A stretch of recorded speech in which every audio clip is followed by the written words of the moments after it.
Hello to everyone and the internet. It is currently Thursday, January 10th. I am Nathan of Washington, and you are watching Culture Shock, the only show on the internet that knows how to separate an issue of culture from an issue of politics. And this is the news.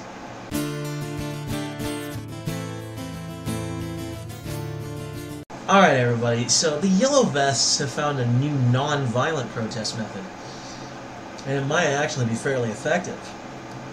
The Yellow Vests plan to do a mass boycott of the French National Bank. And it would really only take a 20% monetary loss for the French government to shut down for good. Which is probably what they're aiming for. Like, we're threatening to boycott this if you don't give us what we want. Personally, I think they should just do a full-on regime change. It seems to be a trend that when governments go on for too long, they start to get more and more corrupt over time. So I think a revolution every now and again is quite healthy. But the Yellow Vest leaders have advised all citizens to withdraw their money now. And the French government will most likely place restrictions on withdrawals to try and prevent that very thing from happening. To try and sort of protect themselves from what's going on here. And the French Prime Minister, Edward Philippe, has started a crackdown on unauthorized protests, is what initially inspired this particular demonstration. They don't need your authorization, you fucking tyrant. But this is an amazing idea, Hit him where it hurts without the need for violence or killing of any kind. Who says pacifism is cowardice, really? Finding a more peaceful way to stand up for yourself, your beliefs, and your rights is a perfectly acceptable way to protest, to make a demonstration. This is a perfect example of what to do during a protest. It's time to bring down that corrupt-ass government and make a new one. Really. And speaking of that corrupt-ass government, the French police have now been given permission to shoot to kill in Yellow Vest riots. How in fact 80%, that's 80, of the French people support the Yellow Vests. Like I said, when a government gets to this level, it's time for a regime change. It's been going on for too long. When an establishment goes on for too long, it becomes corrupt. Which again, like I said earlier, is why a revolution every now and again is healthy. Just as long as the revolution is no more violent than is absolutely necessary. The first two French revolutions were not a good example of how, of what to do. They went way too far. There was a lot of unnecessary killing and shit. Although on a side note, one of the French nobles that was killed in the Second French Revolution, they did a science experiment. He donated his head to science, and there was an early science experiment involving his head. Which, just as a side note, a little something to make it hard for you to sleep tonight. The scientist in question, the mortician, said the guy's name to the head. He said his name, like he was trying to get his attention. And I shit you not, the eyes opened and looked right at him. It's a real thing, well documented. Yeah, I just wanted to let you guys know about that. It's fucking creepy. But, Luke Ferry, pretty much said, listen, frankly, when you see guys beating up on unfortunate policemen on the floor, that's when they should use their weapons once and for all. That's enough, he said. And basically saying, responding, so what? In response to fatality concerns. Gee, what a lovely guy. Remember when Trump wanted to treat thrown rocks as firearms? And said that there was basically no difference? Well, now frickin' what's-his-face, Luke Ferry, is now saying that, it's perfectly okay for a police officer to essentially commit what amounts to a murder. I mean, let's call it what it is. This is straight-up EU despotism. There's a literally French-German axis at this point. And now that there are 80,000 armed police in France, 5,000 in Paris alone. A catastrophe is on the horizon here. The French government does not understand its own people. Most governments these days don't. When a society creates a political class and those political class become elitists and mucky mucks, what do they know about the working class? They might understand the upper class, maybe even the middle class, although probably not. But the working class, more often than not, gets totally screwed. We just need to start hiring civilian politicians all around the world. We need to put working class or upper class or even middle class politicians in office rather than people who've been in the political game for their entire lives. You know, they can be independently wealthy, and that will make them much better politicians, in my opinion.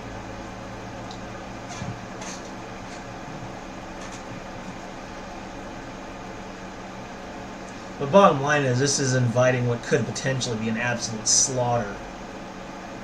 Plus, the Yellow Vests have 80% of the French people supporting them.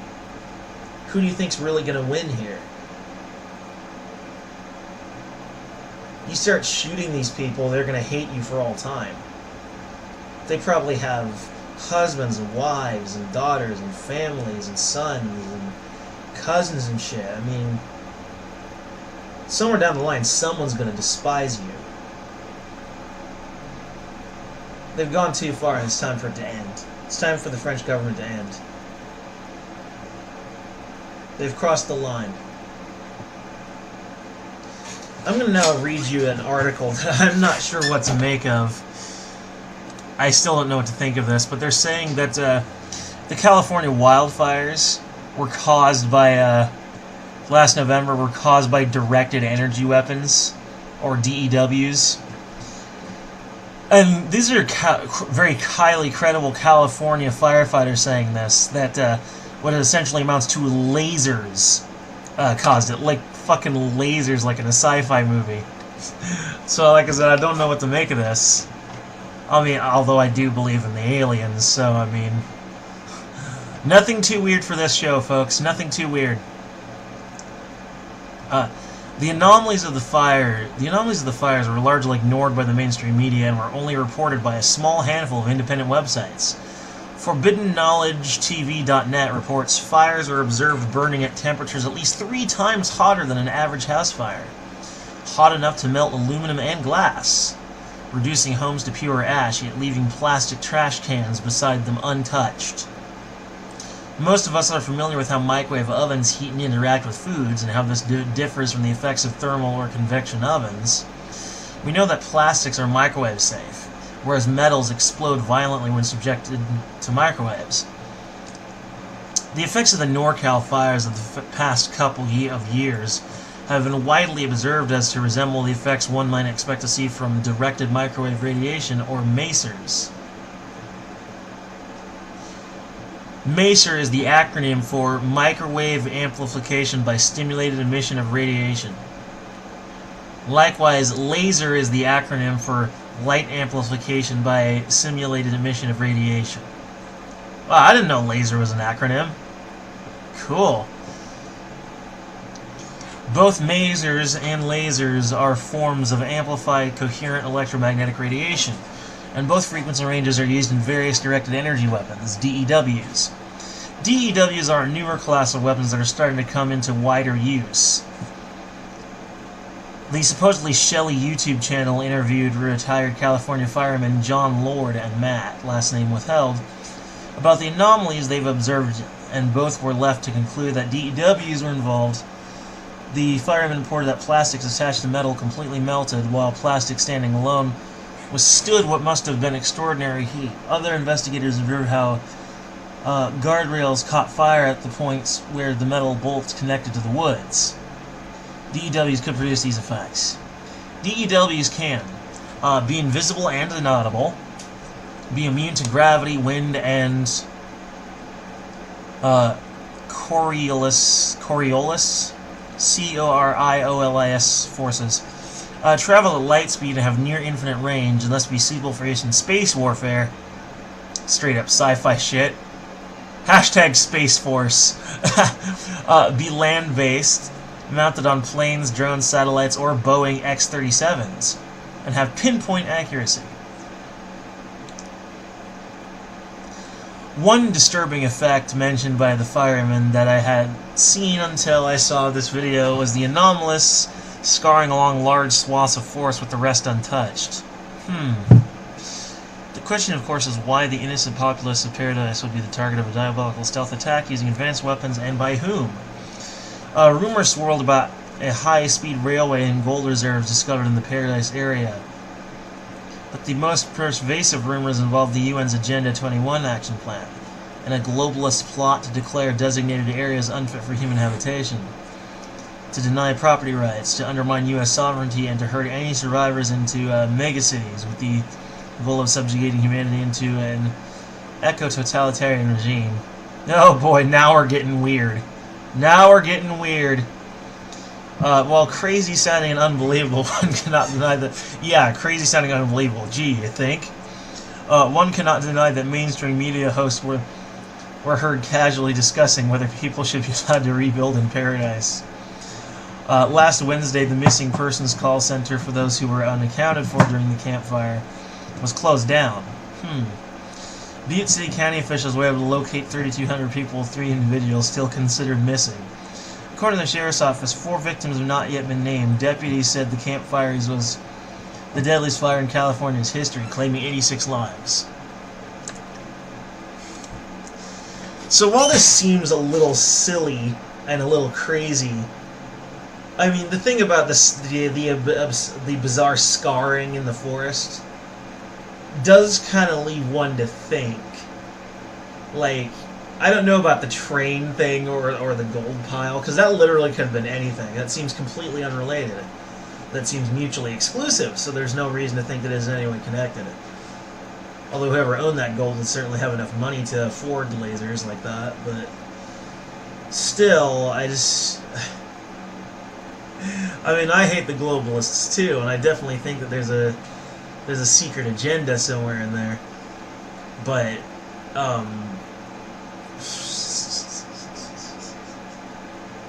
I don't think globalist plots go to that level of herding people into mega cities and making certain regions uninhabitable.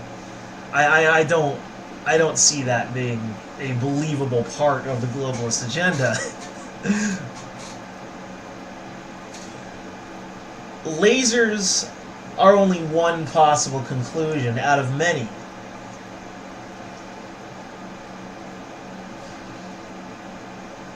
The unnatural scarring, that one's pretty well documented, that bit is sourced. And these were professional firefighters who said this. But I don't think that their conclusion is the only one to be reached. There are other possible conclusions to consider. We're just not sure what they are yet. They're open into consideration because it's not concrete that it was a laser that did it. It's not concrete that someone was plotting a laser attack.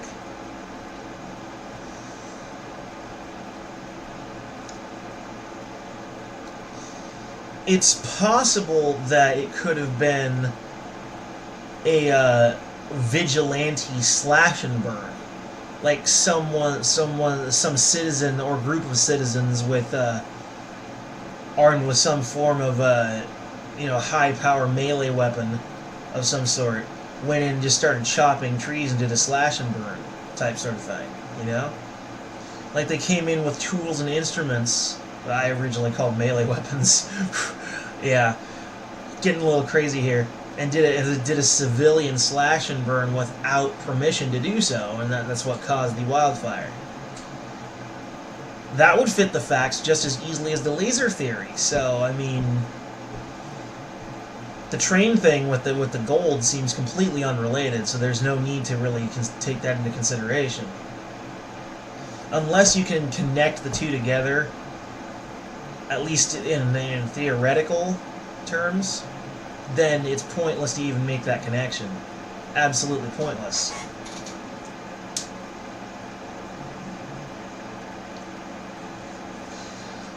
Vigilante pedophile hunters released damning video footage online. resulting in the deaths of 8 pedophile men, which has seriously hurt their families. Vigilantism, unfortunately, in our modern culture has been heavily romanticized and made to seem very appealing. So naturally, there's going to be some concern that vigilantism and taking the law into your own hands, and unfortunately these guys have a lot of support. What if you make a mistake and the person you chose to do this to wasn't really a pedophile? You took it out of context, and then it resulted in the death of an innocent person. One or more of those guys could have been innocent, while some others could have been fully guilty. This is why you let the law deal with criminals. Vigilantism is a problem in of itself. And I think that the law enforcement should treat the vigilantes pretty much exactly the same as any other person. You should treat them as a criminal. Vigilantism is against the law, and therefore you should treat them as a criminal.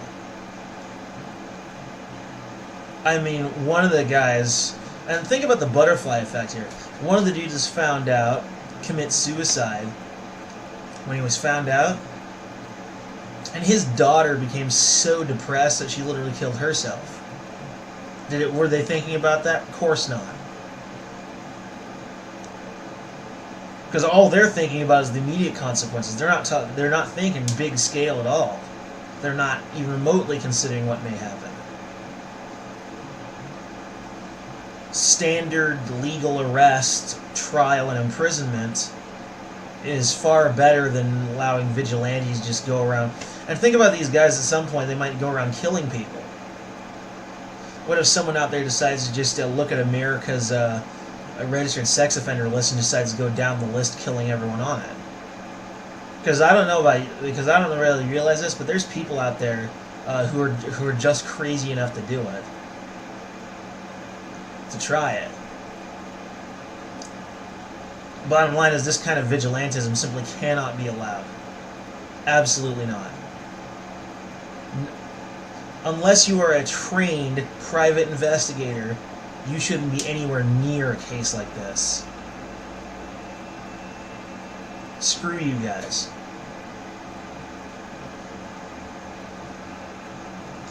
And finally, for our final story for today.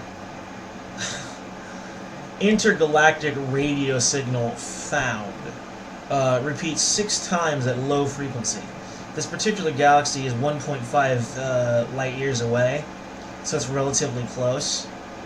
I think it might either be an Andromeda or a Triangulum, because Triangulum is the closest to Milky Way. There's the second closest. Andromeda is moving toward the Milky Way, so it's closer, whereas Triangulum is moving away. The problem with signals like this is, yes, it is repeating, but the problem with trying to identify whether or not there's alien life through radio frequencies, because there's so many different objects in the universe that makes radio signals. Some objects, simply by existing, means that these signals could literally be anything. Chime and SETI are just some of the silliest attempts to try and find alien life of all time. They might make good tools for studying, intergalactic radio signals like this and learning what objects make what sounds. They make good for interstellar study, but finding alien life by those means, no. We don't even know what the WOW signal is, and that one's legendary. We don't even know remotely what caused that. Just a sudden signal burst. It could be anything. It's just as likely to be a random pulsar. Same as this. This could have been a pulsar. It repeats 6 times and becomes imperceptible. What if it's a moving pulsar that is in range of your of chime, and it is in range long enough to hear it repeat roughly 6 times, and then moves out of range? That could be entirely possible. Some people got to realize that sometimes, your first conclusion is not always, Right. Just because you find a conclusion to fit the facts doesn't mean that yours is the only conclusion. There can in fact be several conclusions to a single set of facts. And the facts say that all they really found was just a repeating radio signal. And that radio signal, because radio waves are so common throughout the universe, could literally be anything. Yes, I believe in the aliens. I believe in reticulans, and that they had visited us. But that was only after evaluating evidence that suggests. I go wherever the evidence goes. And the only place the evidence here goes is just that, oh, there was a radio signal. No way to know where it actually came from. Almost any conclusion could be arrived at with the information. It's just a repeating radio signal. And organizations like SETI make the assumption that that aliens would be using literally the same type of radio technology as we are, which is a foolish assumption, because what if they're not? What if they're not? What if they're past that somehow? And honestly, it is true that the repeating signal did come from the exact same place at the same time. I just recalled. I had initially remembered that I had to take a second. So maybe not a pulsar, but that still doesn't prove that it was an alien signal. That's something that deems further investigation of some sort.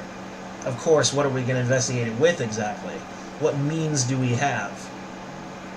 Currently none that could bring about any satisfactory investigation or conclusion.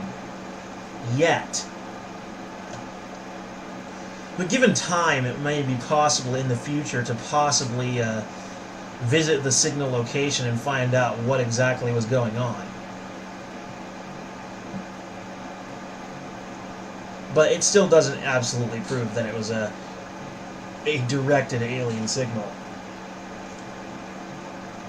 Anyway, that's it for your Culture Shock today, folks. I'm out.